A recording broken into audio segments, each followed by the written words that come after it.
Assalamualaikum warahmatullahi wabarakatuh. Perkenalkan, nama saya Nurul Muhlisa Nasrun B, NIM 60211691 dari kelas B. Baiklah, saya akan menjelaskan materi tentang from HTML dan MySQL pada PHP. Kita langsung saja lihat. From HTML dan MySQL pada PHP. Materinya yaitu from HTML dan MySQL. Yang pertama yaitu from HTML. From merupakan tempat penginputan data sebelum diproses oleh sistem. Untuk proses penginputan data dari from akan kita bahas di materi PHP, MySQL, dan JavaScript. Tag yang digunakan untuk membuat from ini adalah tag from, yang di dalamnya bisa berupa tag input, tag text area, text option, dan tag select. Adapun kegunaannya yaitu untuk mengumpulkan data dari pengunjung web kita, mulai dari from untuk login, from kontak, from untuk pendaftaran user, bahkan untuk mengirimkan data antar halaman web.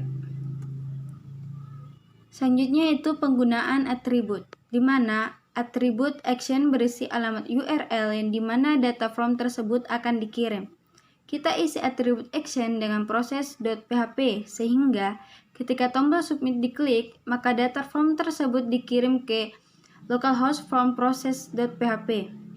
Nah, selanjutnya itu atribut get. Data pada from akan dikirim melalui URL. Misal pada from yang telah kita buat sebelumnya, kita beri metode dengan nilai get. Selanjutnya diisi nama, misal Cora, dan emailnya cora@gmail.com ketika diklik tombol simpan. Adapun perbedaan metode get dan metode post, di mana metode get itu kurang aman karena data terekspos. Selain itu, karena dikirim melalui URL, data tersebut akan tersimpan pada history browser. Kedua itu, panjang data terbatas antara 2 KB sampai 8 KB tergantung jenis browser. Ketiga itu, hanya dapat mengirim data teks, tidak dapat mengirim file. Keempat, oleh browser tidak diperlakukan sebagai data sensitif, sehingga halaman tersebut dapat direfresh dengan mudah. Adapun metode post, yang pertama itu lebih aman karena tidak dapat terekspos. Selain itu, data yang dikirim tidak tersimpan pada history browser. Yang kedua itu dapat mengirim data berukuran besar. Yang ketiga, dapat mengirim berbagai jenis data termasuk file.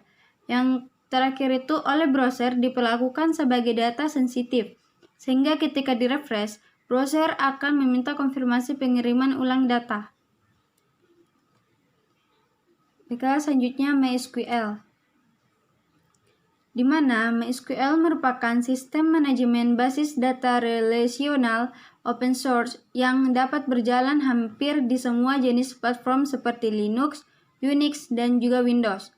Meskipun demikian, MySQL lebih dikenal sebagai manajemen basis data untuk aplikasi berbasis web. Adapun kegunaannya yaitu untuk bisa membantu mengembangkan perangkat lunak yang lebih efektif dan tentu saja lebih mudah dengan integrasi antara bahasa pemrograman.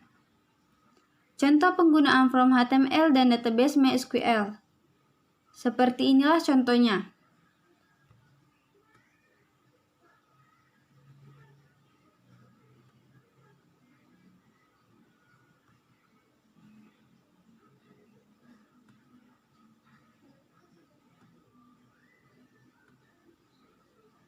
Nah, mungkin itu saja dari saya. Lebih dan kurangnya mohon dimaafkan. Wabillahi taufiq wal hidayah. Wassalamualaikum warahmatullahi wabarakatuh.